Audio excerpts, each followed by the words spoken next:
We are so delighted to welcome one of our dedicated meditators from PSSM, James, who has been a part of MMS1 and MMS2 and is now also going to be with us in MMS3. Thank you, James. Thank you so much for taking this time out with us and for sharing your journey with us about your MMS experience. PSSM USA warmly welcomes you to this special session, which is the magic of MMS.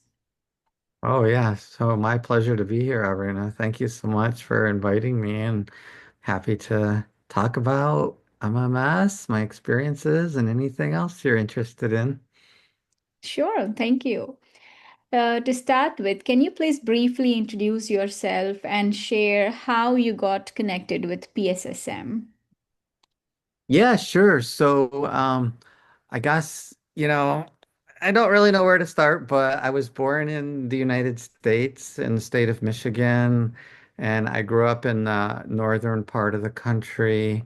I I was always interested in the sciences, and I just studied chemistry when I went to the university, and I got my bachelor's and my PhD both in chemistry. And so I've been working as a scientist for all my career in different areas, industry, education, research, government. Um, but I've been always interested in more. What else is more? And I guess that's always been the question of my life. Is this all there is? When you study science, you have an impression from the intellectual aspect that this is it. This is reality. Science is the ultimate answer to everything. And and when you're studying it all, you say to yourself, okay, but it's not satisfying, It's not as satisfying. If this is it, it's not very satisfying. And so naturally, I think you get to a point where you just say, there's got to be more than this. This can't be all there is. I mean, it just doesn't make sense. It doesn't add up.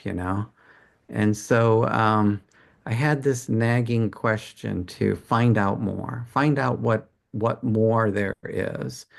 And so I guess I kind of was on a journey to find out what else is there besides this material world that we can describe with science? And it led me to various questions. It led me to question who I am. I was lucky to stumble onto the teachings of Ramana Maharshi, and he always advised people to question, who am I? And when you really do that, you start to question, am I just a story that I've built up over time? And is that really what I am? And hopefully you'll come to the conclusion that no, that's not. And there's more to it than that. And so I really wanted to go deep into the beingness of what am I really? And when you're sort of contemplating this question, who am I? You start to wonder, am I just this body that's moving around and doing things and wanting things and trying to accomplish things and eating and sleeping and whatever, you know? And so you do want to have a pathway. And I think that's what really drew me into meditation was the fact that I really wanted to know more. And you can't know everything through the intellect, which is one of the things that I found out on the journey is that the intellect only gets you so far. And so I was lucky to get into meditation. I didn't know how important meditation is before I got onto the path. Um, and I was lucky to get onto the path of meditation because I was trying to find a guru.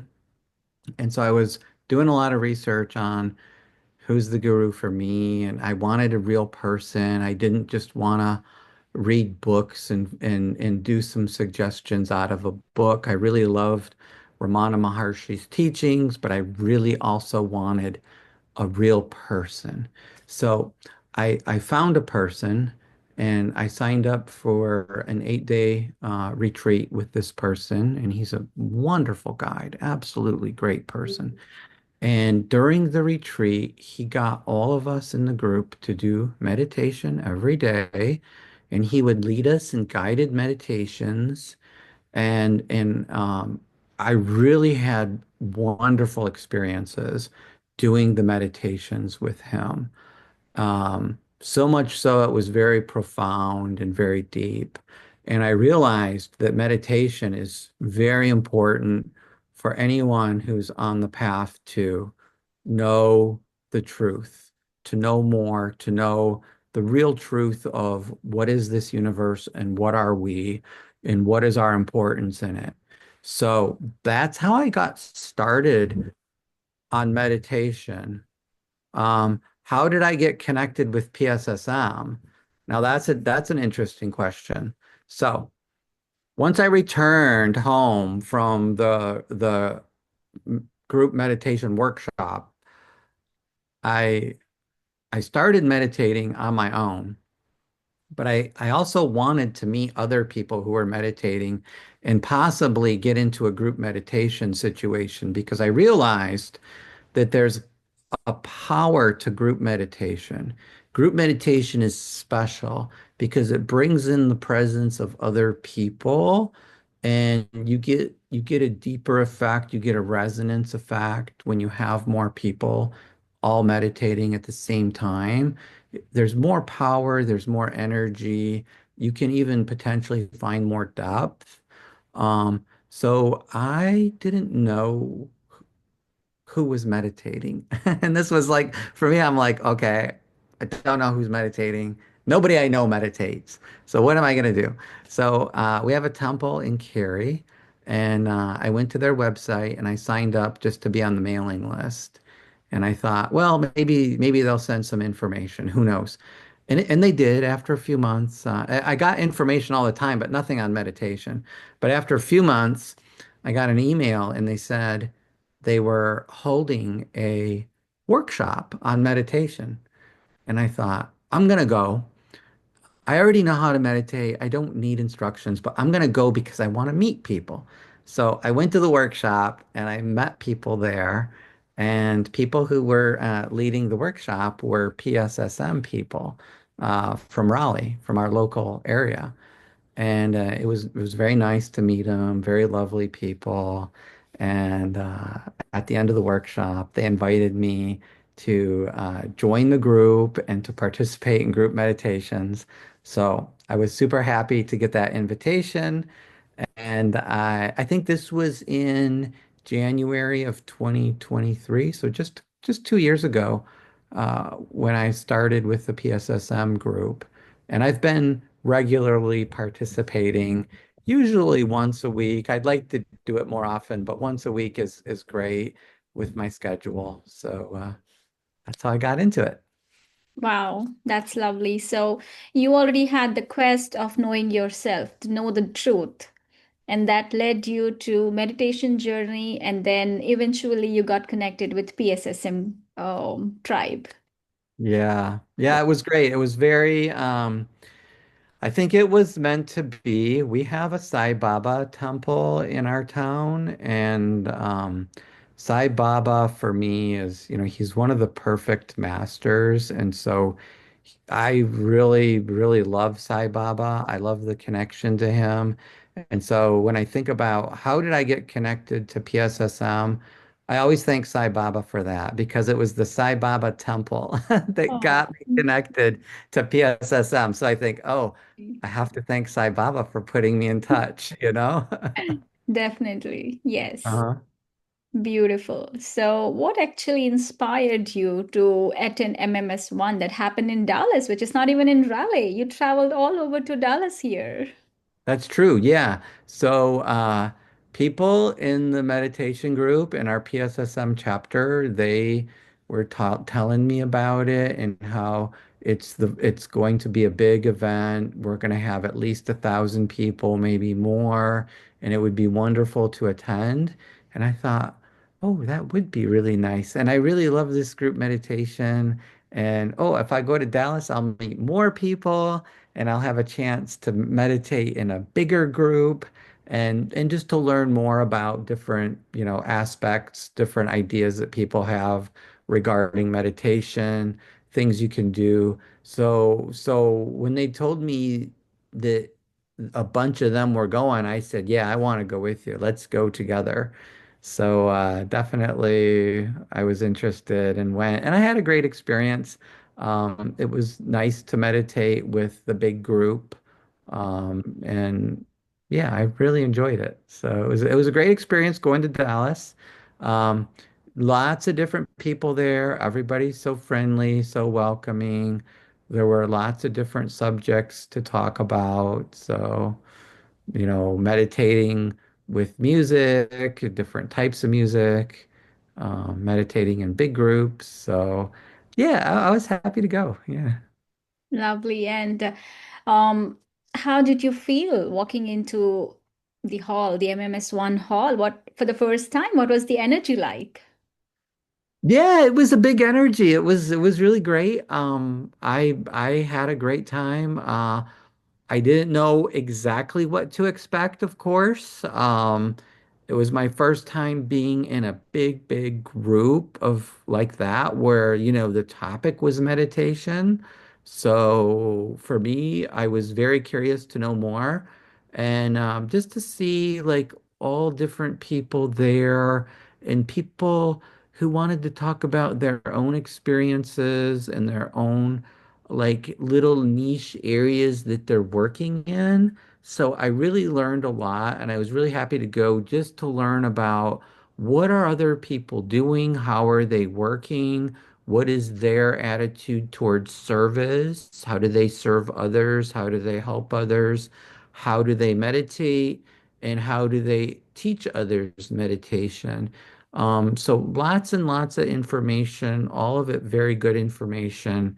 So really happy to go just to know more about, what's going on in the wider world of meditation. And there's so much to know. It's not just I mean, it can be, I'm going to sit very quietly by myself and calm the mind. And that's really, the purpose of it.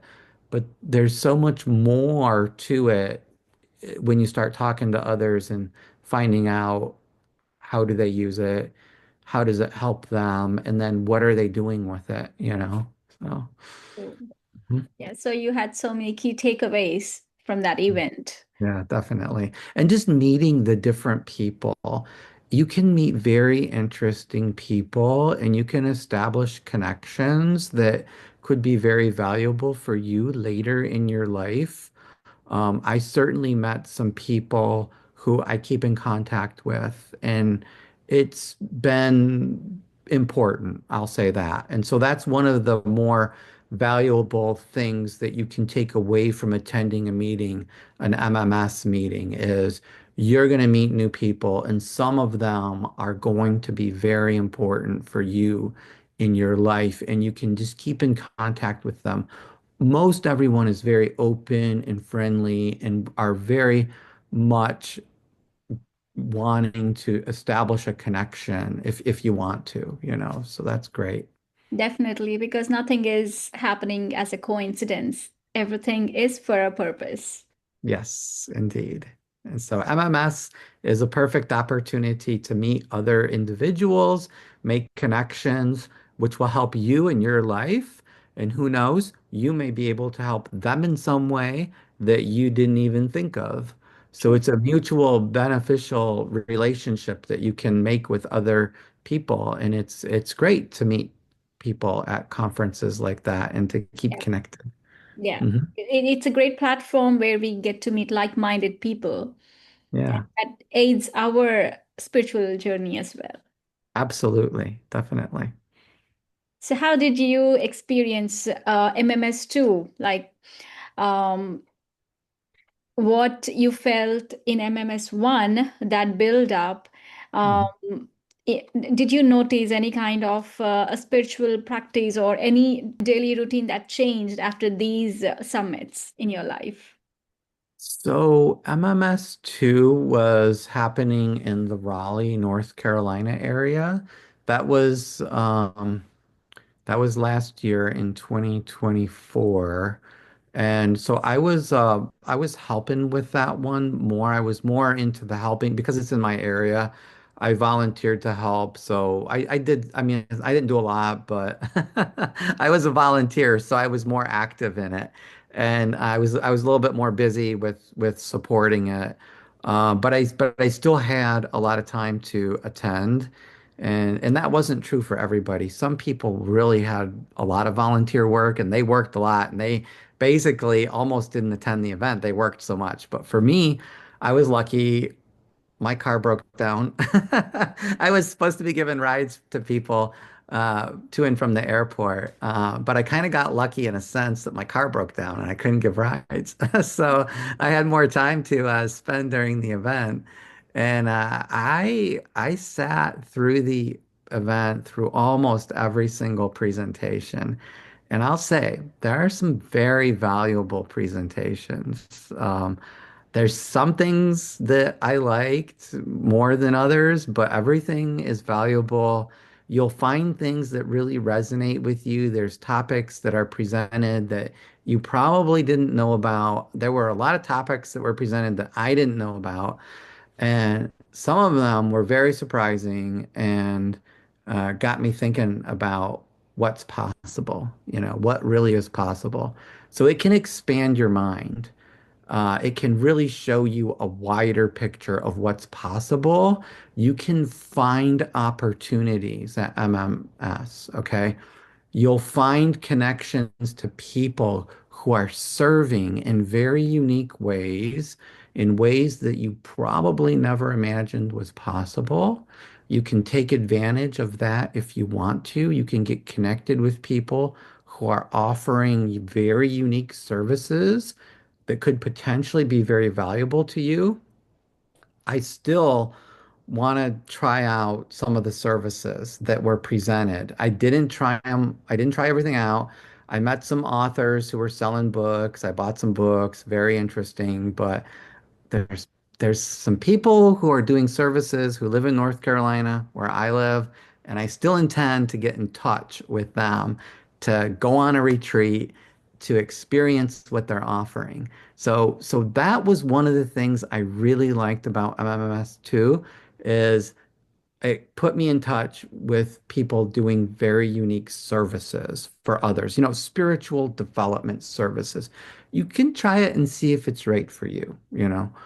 That was nice. One of the other things that I liked about MMS too was there were some early morning meditations, and they had invited a man who was very, very talented playing the sitar.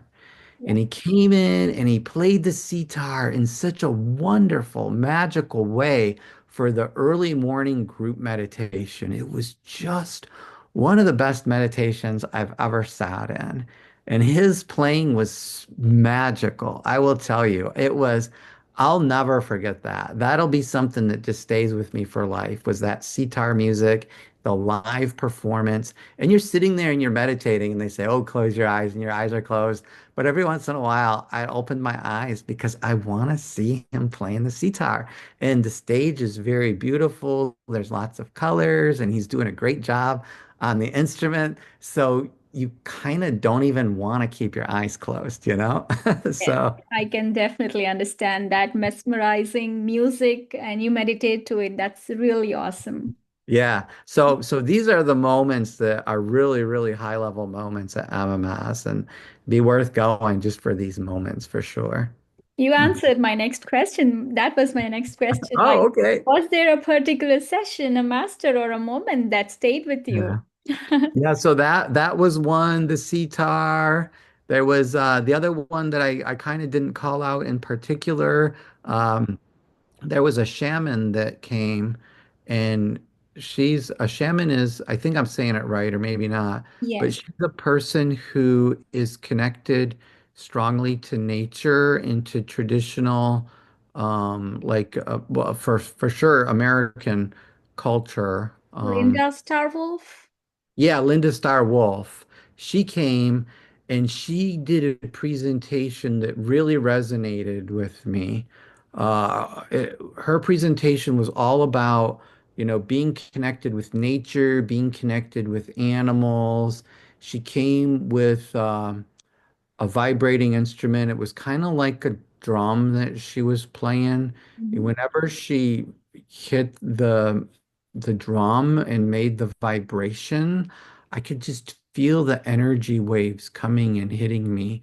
And it didn't seem like it was just a physical wave. It felt like it would penetrate into your being and cause some energy to flow through you. And yeah, it was really an amazing experience. And so she's one of the people who's offering retreats at her place in the mountains in North Carolina. And I still want to contact her and get with her to do a retreat. So it's Wow. on my list of things to do. Yes.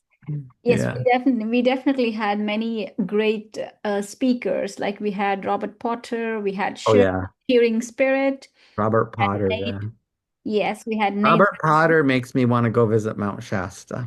Yes. And so that's another thing we're talking about. Me and some others from our local group, we're talking about planning a trip to Mount Shasta.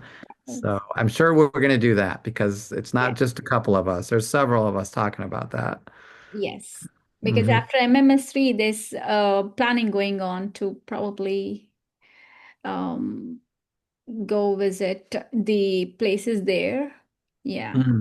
That probably. sounds great. I'll be interested if there is a plan to take people afterwards over to Mount Shasta to do a trip out there. I would definitely be interested to go. Yeah, nothing is, I It's mean, not that, yeah. yeah, Hmm. it's not completely decided yet. They're planning in the background, but yeah, we'll definitely let you know on that.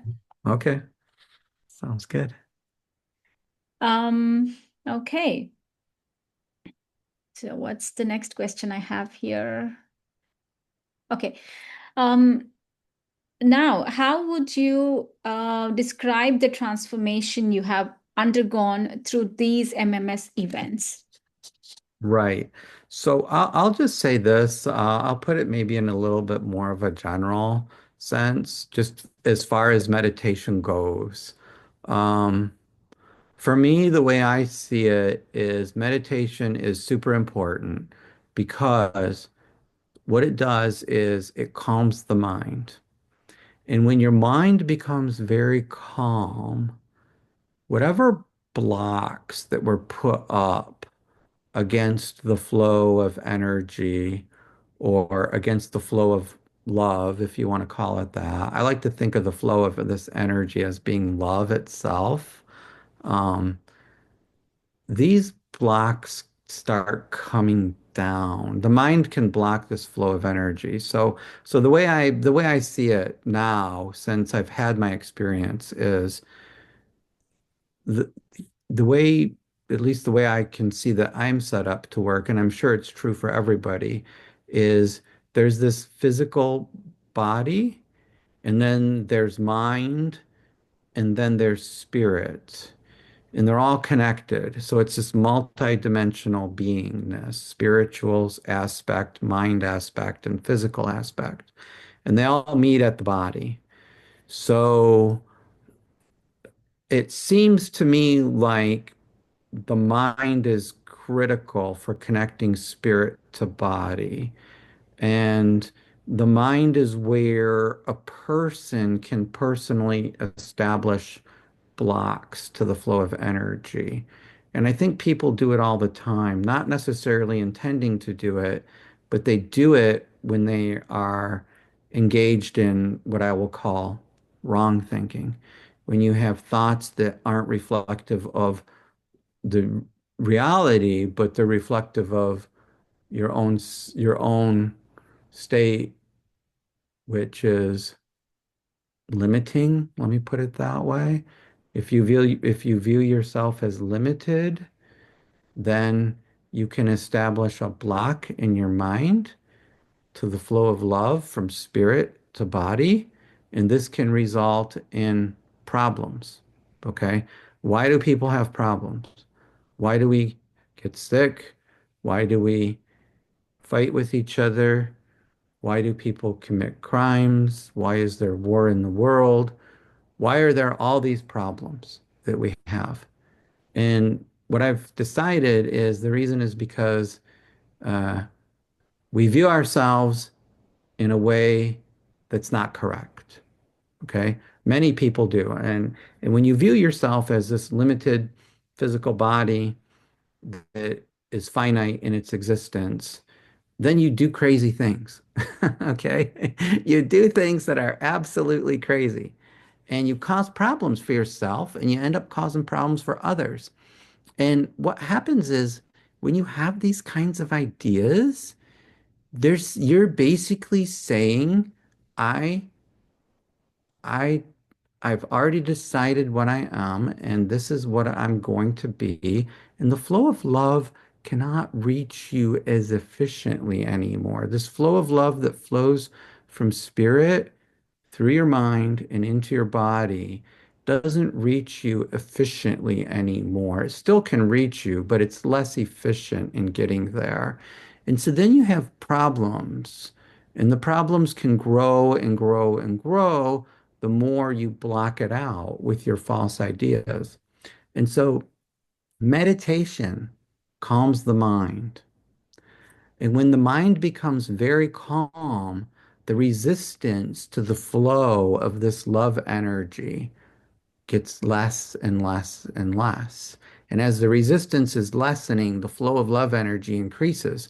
So when you're meditating, you can have some really great feelings going on. You can feel elevated, you can feel joy, you can feel peace.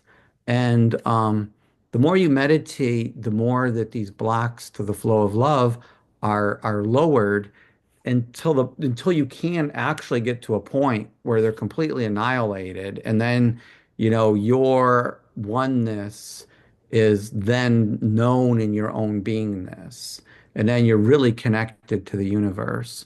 And so meditation is super important as an awakening process. It's a mechanism to aid the awakening process in the development of an individual's spiritual life. And so I think, if anyone's interested to learn more about meditation, going to MMS3 would be a great place to learn more about it, why meditation is so important, how it can help you on your life journey, how it can help you overcome your personal problems in your life. And it will. It can help you overcome any problem you have. I'll guarantee that. I have experienced overcoming all kinds of problems through meditation. And you'll realize when you get to that point where the love energy is flowing through you, you can see that there aren't any real problems anymore. All the problems are kind of like on the surface, but deep down where your beingness is, there aren't any problems at all. And so that's what you can discover in meditation. So. Very beautifully and in a very descriptive way, you have put it in simple words for anybody to easily understand. Uh, Thank you. as you have all studied chemistry and you are already working in that field, how would you describe this? As you said, when we do not allow the flow of love from spirit to our body, that's when the issues occur. How would you relate it to chemistry? Like, is it Mhm, the thought first mhm, or the mhm, chemical reaction first? mhm. Sure. Yeah. Good question. Thanks for that. So, so this is really interesting. I believe that the thought is first. So we create our reality through our thoughts. So everyone has a will, and the will can be very, very deep inside your being, and you can feel your will. You don't even have to intellectualize your will. You can just feel it. It's part of who you are. And so the power of your will can get behind a thought. And if you really like grab a thought and say, I like this, and you hold on to that thought and you keep thinking about it and you keep energizing it with your own energy and put your will behind it, that thought will cause manifestation in the physical reality around you. Whether it's a positive or a negative thought, it will cause something to manifest. And so, you want to be careful with your thoughts because they're very powerful, and you want to make sure that whatever you're thinking about is in line with what you truly want. Because if you think about something and you don't truly want it, you could end up with a problem. Okay. So I think thought control or mind control is very important for people in helping to establish a physical reality that's important in their lives. Now, to go back to chemistry and think about illnesses, illnesses can be biochemical in nature. They can definitely, there's definitely lots of biochemistry in the body, and medical scientists can point to it and say, well, hey, you're sick because, and they can, there's lots of biochemical reasons where you could be sick, you know? It could be an infection, it could be a virus, it could be some gene that's not expressing properly, it could be, a lack of a protein in your body that you need. So the scientists can point to lots of physical things in the body and say, that's why you're sick. And medically, it makes a lot of sense. And so then medicine comes around and says, well, here's a drug or something that can treat it. And there's no doubt that the drugs can definitely treat the symptoms, and some drugs can even cure. But the problem with medicine is it's absolutely limited. There are some illnesses that can't be cured, but they can provide you with a drug that can alleviate symptoms. And so there can usually be some help for things. Um, and so the fact that the medical science is limited shows that there's a gap in knowledge somewhere. Okay. We're missing something. We don't know something about this illness, and that's why we can't cure it. And so if you go back to the picture of how the spirit and the mind and the body are connected, which I believe is absolutely true, and that the power lies on the spiritual level. So the spiritual level is where all the power is. Okay, and the power flows from spirit through mind and into body. And so the body is at the effect of the mind. And so the thoughts in the mind are really where the power is for the individual. And as we have those thoughts, they express in form somehow. Now, if you're having negative thoughts, that could manifest as a physical illness for you. And that could really be the root cause of your illness. Even if a scientist comes along and says, oh, the reason you're sick is because your body's not making a certain protein that you actually need, and that's causing this illness. That's true on a physical level, but on a deeper level, the reason you're sick is because you're having a thought that's negative, that's blocking the flow of love energy from spirit to body. And without this energy of love flowing from spirit into the body can't live, and it certainly can't be healthy while it's alive. The only reason the body can live is because this love energy is flowing from the spirit into it. Okay, it's like the will of the spirit is that we have a physical existence, right? And so, but our will has to be aligned. If we're somehow working against it with our negative thoughts, well, you have that power. It's yours and you can use it, but it's going to manifest as an illness. Now, all these illnesses can go away in an instant when the blocks to love go away. When you're meditating and you're deep in meditation and you are surrendering to the present moment, and you're not trying to define it anymore. You're not trying to say what something is, and you're not trying to say what you are. but you're just accepting everything as it is, and you're deep in meditation, and you accept that love that's flowing into you and flowing into your heart, there will come a moment when you will be absolutely healed from all of your illnesses, and it will happen in an instant. And when you come out of meditation, you will no longer be physically sick. And you may not realize it even at that moment because you'll be filled with joy and peace, and you'll be feeling great. And then after a while, you'll be looking for your sickness and you won't be able to find it. And it's gone. And you'll be wondering, where did it go? My doctor told me that I'm going to be sick all my life because this is a chronic condition, but it's gone.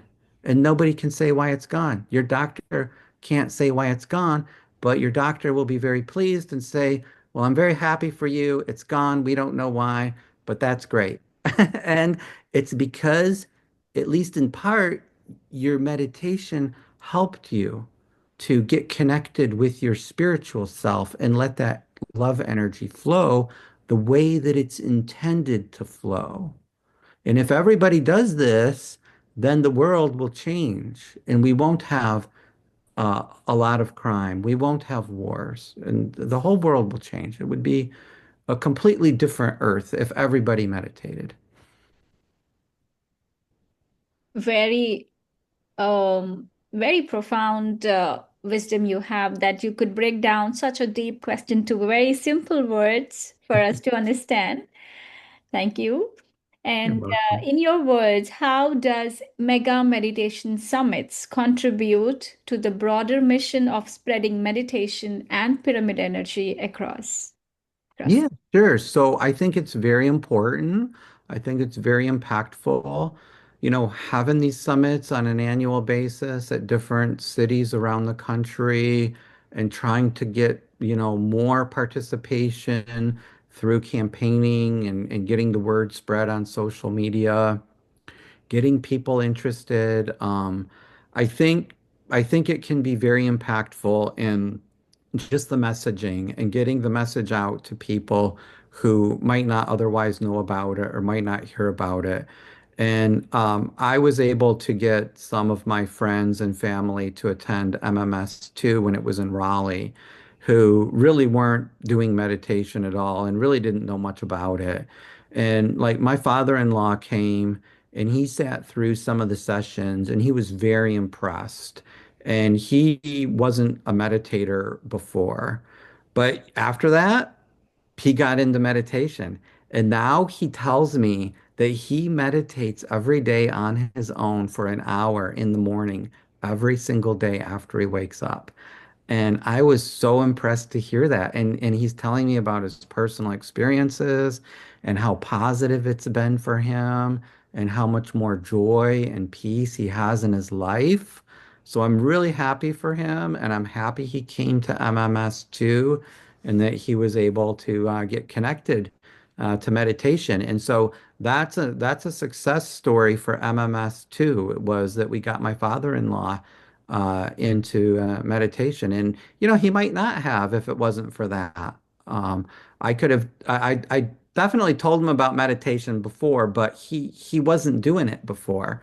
But when he came to MMS2 and he sat through the meditations and he sat through some of the presentations, it really, sinks into your beingness. The message sinks in. It's not just somebody telling you about it. You're there and you're experiencing it. And then you really see, the power of it for your own self. And that's where you get convinced. Absolutely. And that's really wonderful that he is meditating after MMS, after attending this event. Yes, that shows the power of, the group energies or the collective energies for a person experiencing it being in the event. Yeah, yeah, absolutely. Yeah, very important. Yes. So, in one line, how would you describe the Mega Meditation Summits or the MMS to someone who has never heard of it? Hmm. Yeah, that's a tough question. I would say it's a gathering of diverse people who are all interested in meditation as a means for spiritual growth. And if you want to grow spiritually, you should come to MMS and you will find something that works for you. I'm sure of it. Perfect. Yes. Mhm. So, yeah. And any message you would like to share with the community or those planning to attend MMS 3? Well, if you're planning to attend, if you're not sure, I think you should go. I think you should go because there's a lot of self-discovery to be made. There's a lot to be known that's not known. There's not all knowledge comes through the intellectual level. You can read books all day long, and that's great, but there's some knowledge that flows through the intuitive level of knowing. And going to MMS can really help you to open up the intuitive knowingness that's part of your being that's less well known and less talked about. And it's a way to grow your own awareness of self, and it's a way to have more self-discovery and being more content in your life. If you're looking to have a more content and peaceful life, I think coming to MMS can give you an opportunity to find that. So I strongly recommend that you go. Yes, perfect. That's a beautiful message. I'm sure anybody who is even slightly inclined towards spirituality would definitely be convinced hearing your message to attend MMS 3. Great. Yes, and you have told me you are planning to attend MMS 3. You're going to be there. What are you looking forward to at this MMS? Well, I'm looking forward to meeting local people, people who I don't know, who I've not met. Looking forward to the speakers to see what the topics are going to be. Looking forward to the big group meditations and feeling the energy. I know it's going to be in Los Angeles, so there'll be a lot of people there, I'm sure, and a lot of nice energies, beautiful energies, I'm sure. The love energy is everywhere and it's always flowing. And the challenge for us is to be aware of it. So I am sure that MMS3 will help everyone to be more aware of the love energy that we are. Beautiful. Yes, it Mhm. is happening in Los Angeles, California on starting from August 30th, 31st, and September 1st for the 3 days. It's a free event, free of all the delicious food that's being offered, and free kids sessions so that parents can meditate peacefully without having to worry about children at all. Great. Yeah. Sounds like a good opportunity. And, having the free food available is a great thing that they do for people. It's a great community service. And, I think it can always be an extra draw for some people to, hey, come in for a free lunch and Yes. maybe walk in on a session and see what's going on. True. Yeah. Thank you so much, James. That was lovely hearing your insights, your learnings, and your experience of your meditation journey and your experience of attending these events from the past 2 years. Thank you for taking out time. Yeah, you're certainly welcome. Happy to be here, Aruna. Happy to see you again. So thanks a lot. I certainly enjoyed our conversation. Yep, it was lovely.